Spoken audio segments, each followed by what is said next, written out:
faith over fear message, especially now in light of the crazy times that we're in. People need it more than ever.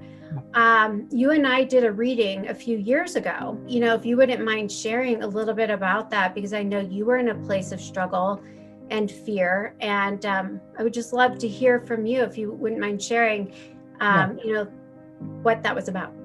Well, I believe that we are always being guided, regardless of whether we receive that guidance on our own, or whether it comes through the communication of a medium, or whether it comes through a song you hear, or whether it comes through a book you read. But when we open up to the willingness to receive spiritual guidance, that's when we can really begin to transform our fear into faith. And I was at a time in March of 2016, maybe 2017. I don't remember exactly. Maybe it was 2017. And I was really struggling in many different areas of my life, but particularly with conception. And it was taking me a while to conceive.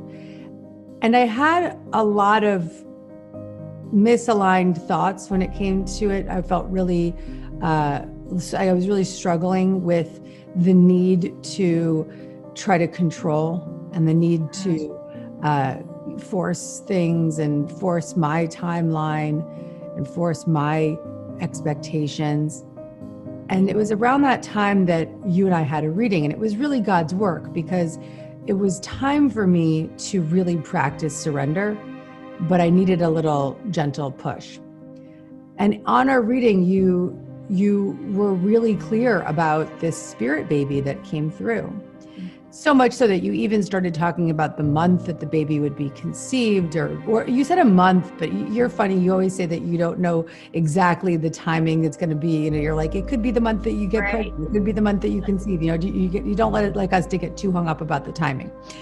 But just hearing your conviction and connection to spirit was so heart-opening and relieving to me. And I think that would be for anyone. Mm-hmm. And then I took your cue and began to surrender more, because I could have, heard you and then been like, but I still want it now, or I need it this year. But it still came, it was still another year or so before I conceived. And I didn't know how or when or what the process was going to be for me.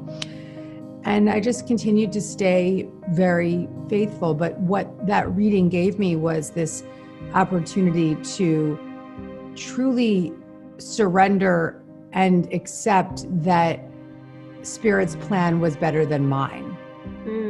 And that the universe had a plan that was better than mine. Yes.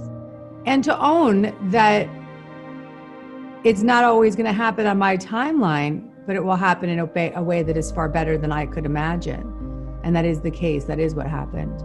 I love that.